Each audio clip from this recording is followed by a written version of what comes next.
And yes, I do have fans. That's a fact. I don't know. I don't recall saying that I have fans, but I certainly do. Look at everyone's reactions. I didn't say I have fans, but I certainly have fans. I got heaps of fans.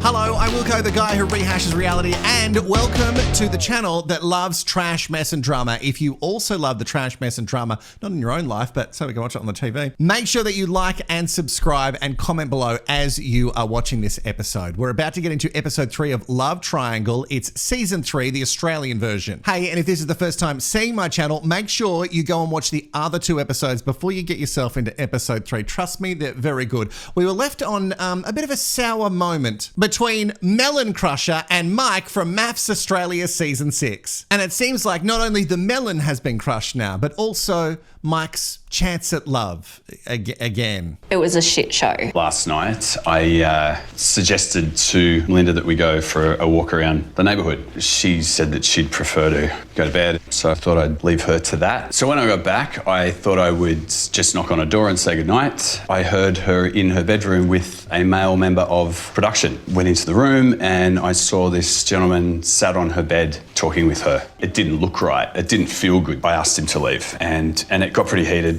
and that's regrettable. Okay. All right, let's pull this apart. Wait, so after this, she moved out because it got that heated? I think we'd be saying more than regrettable, right? How heated did it get? Now, I totally understand that would be a little bit jarring to see the person that you've been dating for 4.5 minutes in bed with another man. But it was a member of production, and what were they doing though? Like, were they just sitting on the end of the bed chatting? Because generally in small rooms, there's not like other places to sit, or were they like doing stuff? Were they doing stuff? It seems like Mike is back to his old ways. You know what I mean? I don't think he was ever not in his old ways. Anyway, Melinda, the Melon Crusher, she returns to the scene of the crime to clear the air. But I don't know, babe, the air's pretty toxic in here because Mike's around. I'm over it now, but reacted the way I did because I felt like I had overstepped a boundary. When you walked in, what did you see? I saw him talking to you. I'm speaking to a crew member. What fucking boundary are they overstepping? To me, it irritated me. He knocked on the door to see if I was okay and I asked him to come in. His job is to speak with us and check on our welfare. I don't know that sitting on your bed... What do you want him to do, sit on the floor? She makes a good point. Like, if this guy's checking on them and going, hey, just want to double check that you're okay, there is some question for me because it is like late at night and I don't know, but maybe that's the crew's job to like check on them. Look, on the rare occasion, I don't know how rare it is, but over the years there have been many stories told to me of crew who get involved with the participants, but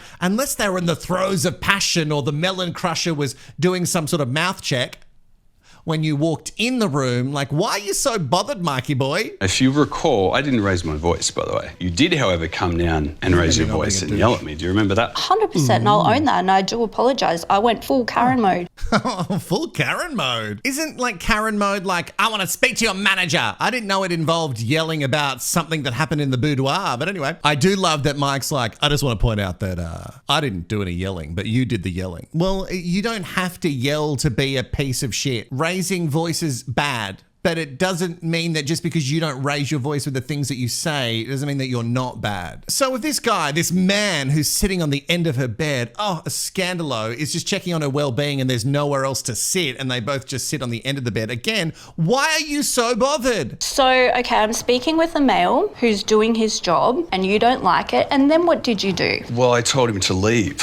He confronted me about it. I told him to leave again and he did. He won't be working here again. He's not going to be in our house again. Yeah. Make no mistake, he didn't get the hint that he's to be seen and not heard. Seen and not heard? Shut up. This guy hasn't changed one little bit.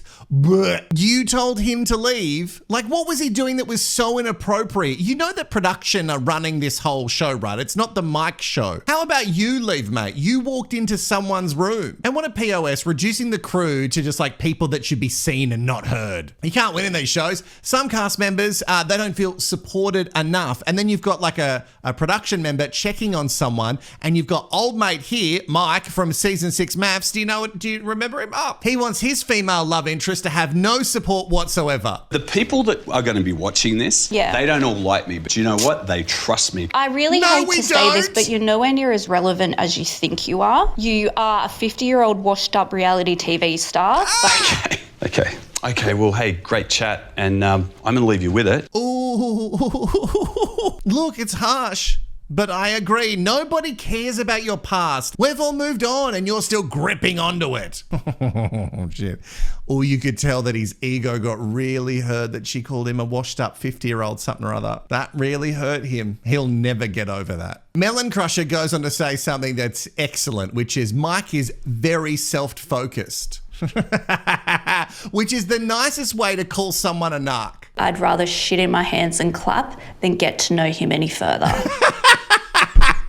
Well, that's it for that. Like, we don't even need the other corner of the triangle to show up. Like, it's already, this straight line is completely fluffed. Over with Chloe, and after that little picnic they had in the last episode, it didn't leave on a passionate note. Chloe at least wanted some sort of hand-holding by now. And over with Peyton, Jordan, and what's his alter ego? Is it Mundane Man? Mundane? Is it I know he does Mundane. I'm going to say Mundane Man. Put it in the comments if I got it wrong. Peyton is like into him now. Jordan is starting to grow on me a little bit. He's a lot more entertaining to be around than I thought. Is he? What is happening? You were repulsed by everything that he was doing, and then all of a sudden you're into him. Is this like a school, like when you're in primary school and like the boy that you're like, oh yuck, he's disgusting, is actually the boy that you want to kiss on the mouth? Also, I don't know, actually bring it in. The more that I hear Jordan's voice, the more that I think that he might be the one who's talking, you know, where we did that like a scandal at the start of the episode, at the start of the series. A small, tan, ethnic. I thought it might have been Bernie, but now I think it might be Jordan. Anyway, tell me your thoughts about that. Let's move on to Ari and Yuri. They are taking some steps back, unfortunately, because she rejected his little kiss and she was like, shut up, I can't kiss you right now. And then she made him sleep in a separate room. So the fluff boy maybe has lost some interest. I've never had a tan before. You've never had a tan before? No, I've never had a spray tan. Welcome, doll. Taking your tanning virginity.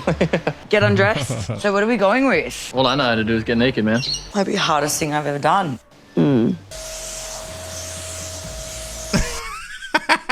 Ari, I think you need to watch what you're doing, not just do this. Oh, God. I guess, you know, sometimes when the man is very attractive, it's like looking into the sun. I get it. Over with Marissa and the Burn dog. She's wanting to show Bernie that she can be fun, guys, even though, like, very early on, she wasn't fun at all. Actually, I did read some comments of people going, yeah, look, I've been in situations where someone keeps cracking what they think is a joke and it's just not funny, and it doesn't get funny the more you do it, especially when it's like mocking someone's voice. I guess it's someone who has their voice mocked all the time and their turn of phrases and their face and everything about me. I'm obviously a little bit sadistic that I enjoy when I'm mocked. So, but I do have to acknowledge that other people may not like that. But I don't know, Marissa, are you as fun as Bernie's sunglasses?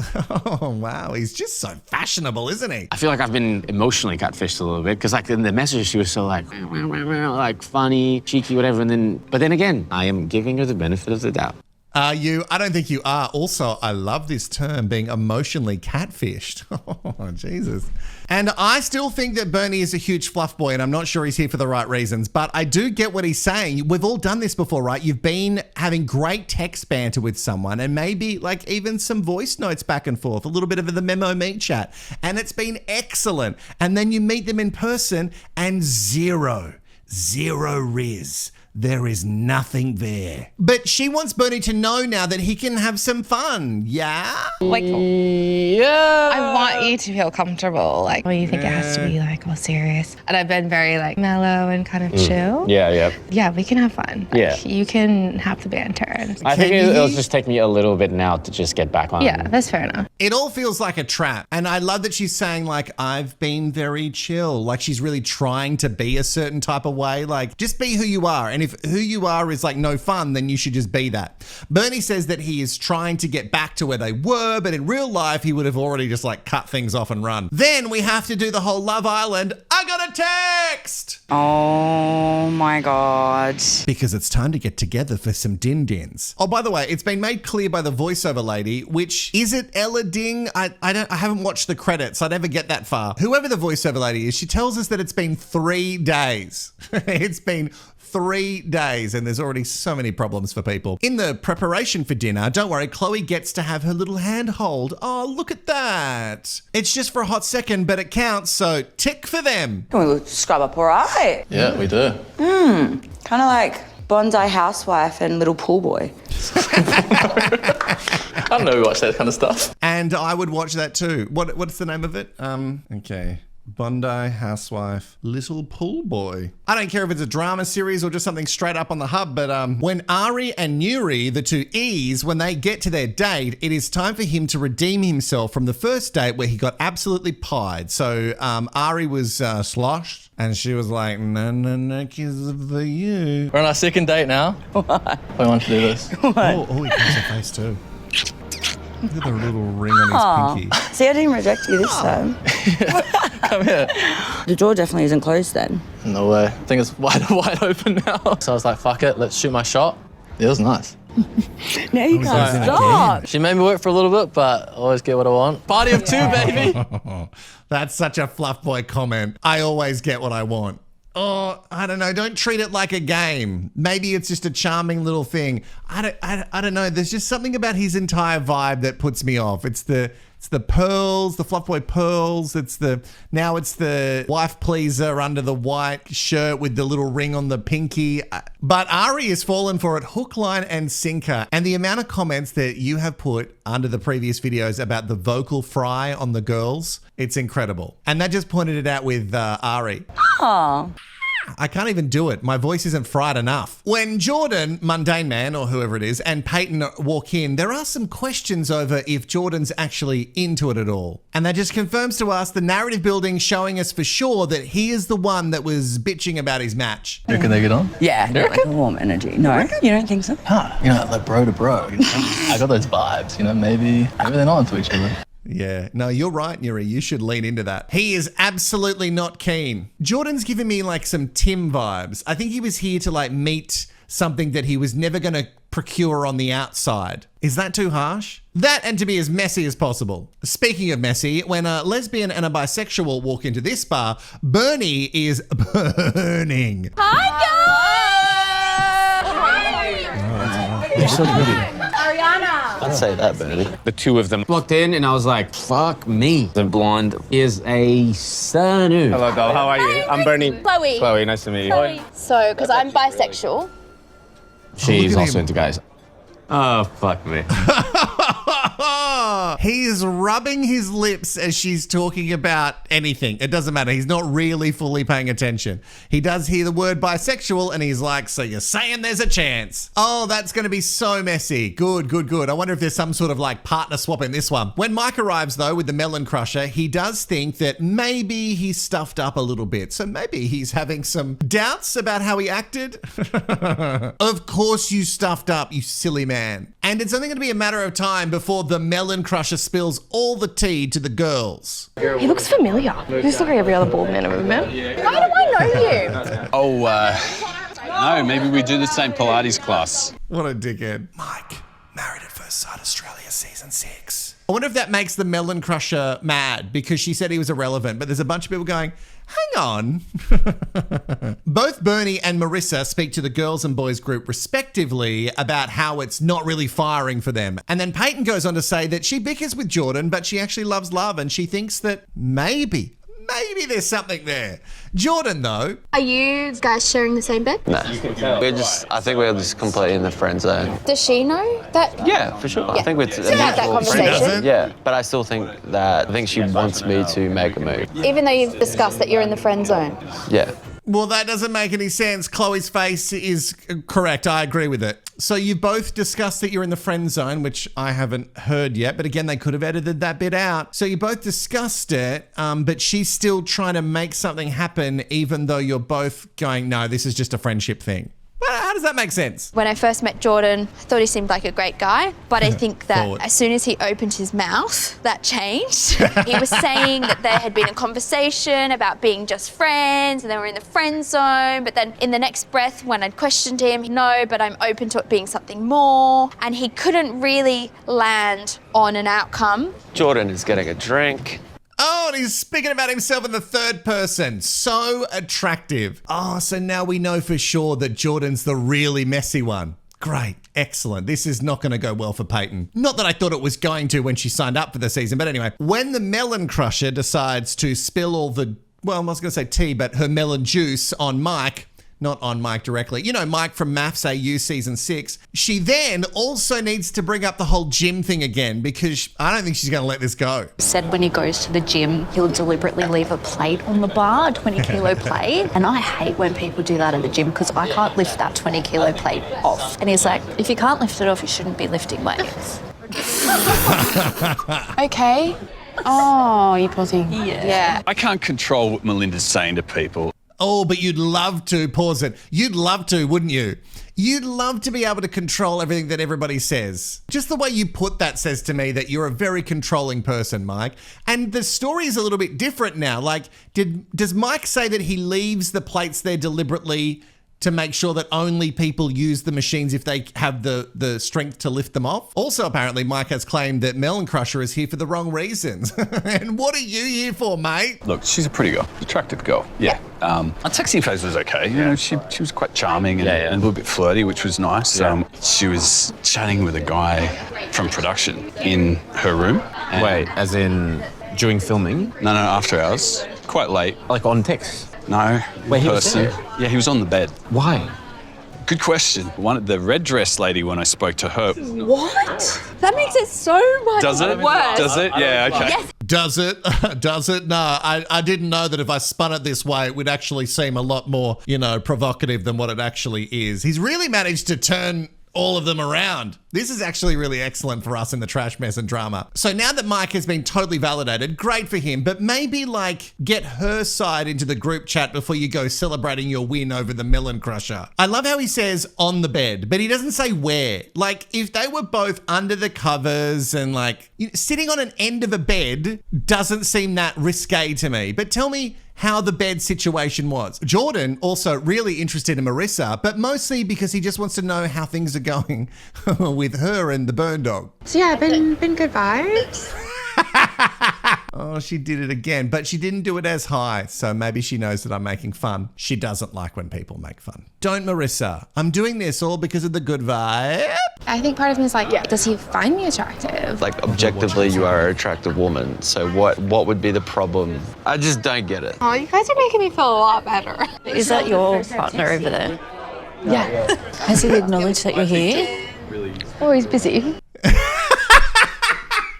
Oh, I kind of love Peyton. She's really just taking the piss. So Jordan is just outright flirting his mundane man tits off. And as this chat is happening between these two, Peyton is reading it all. I guess, conventionally, Marissa would probably be more my type. Of Small, course. tan, ethnic. Do you have a nighttime routine? Of course I do. I knew there was something wrong with you. No, you just have to get on it. It's like tick, tick, tick. Okay, there it is. Here's actually a napkin. Wipe the shit off his chin. Oh, Peyton would be fun to go have a drink with. Okay, so it's confirmed now. What Jordan requested was tanned and ethnic. And he did not get that. Also, the gross way that Jordan was talking about how oh no, I knew there would be something wrong with you because she has a skincare routine. This is how pathetic this man is. Oh my goodness, why would you judge someone on looking after their skin? That's so ridiculous. Peyton is just a distant memory at the moment. Jordan doesn't check in with her once during the night. Marissa, though, seems fine with Bernie not checking in on her because Bernie's he's burning for the Chloe dog now. Chloe is incredible. I said, she's so beautiful. Oh my God, this is a very pretty lady. How do I actually know your face, though? You have a familiar face? I don't know. Are you on TikTok or something? Maybe. Yeah. But I'm on the gay side of TikTok, so you wouldn't there's know a gay me. side You of the don't know what my top. algorithm's like. I don't. 97.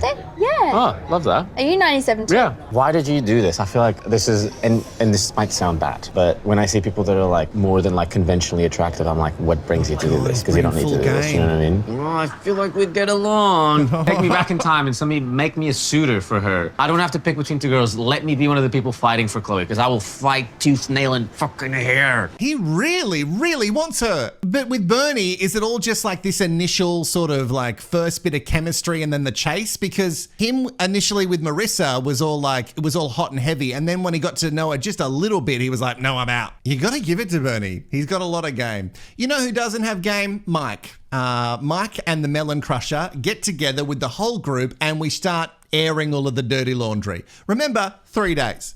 They've known each other for 3 days. I never yelled at you, and you did accuse me of that. That's your truth. Yeah, that's just the end of it. I apologise for yelling. It wasn't the right thing to say. It wasn't the right thing to do. You called me a 50-year-old washed-up reality TV. But that's just so uncool. When I was talking to Mike, he said that he has a lot of fans, and I said, I'm sorry to stop you there. You're a 50-year-old washed-up reality TV star. You don't have fans. I shouldn't have said that. And yes, I do have fans. That's a fact. I don't recall saying that I have fans, but I certainly do. Look at everyone's reactions. I didn't say I have fans, but I certainly have fans. I got heaps of fans. Oh, yuck. Just yuck.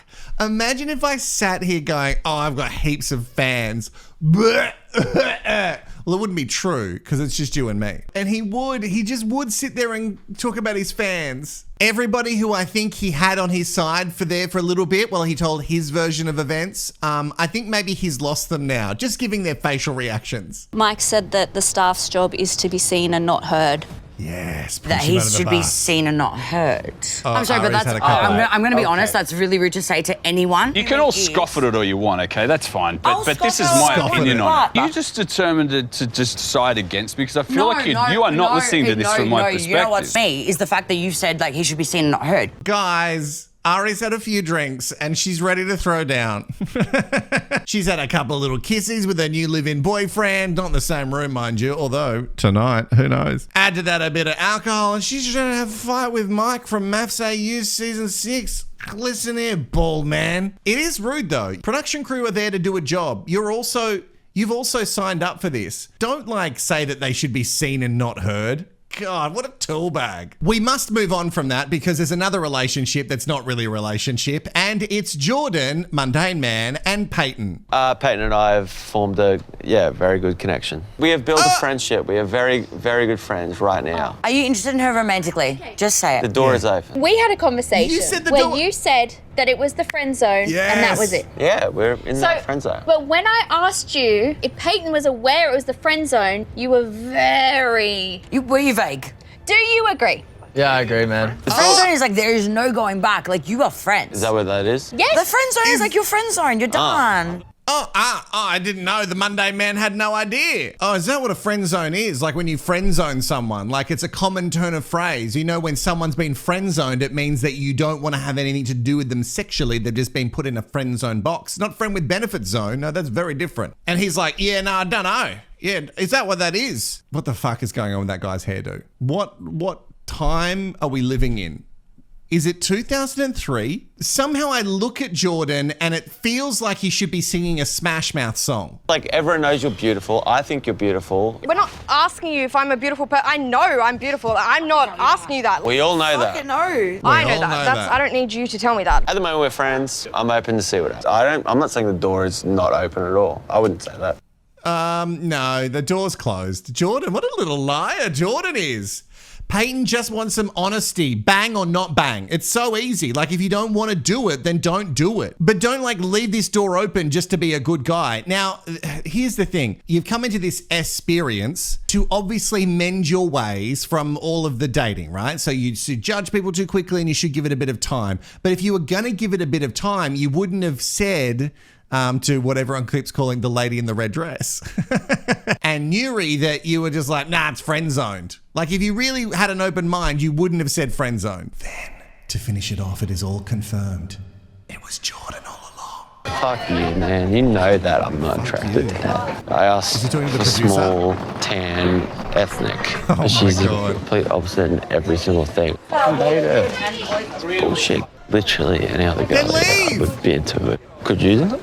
I can't do it. And it's you're being even more of a dick if you do it. Fucked or whatever, then I'm even more of a fucker. There's just no way I'm not looking like an asshole after this. Because you are an asshole. What a load of shit. Also that you would say if I went and fucked her, then I'd make it worse. No one's asking you to do that. If you can build a connection with someone, great. But The way that you've gone into it, you've gone, no, it hasn't ticked any of my boxes, I'm out. And the way that you spoke to Marissa about your box ticking says everything I need to know about you.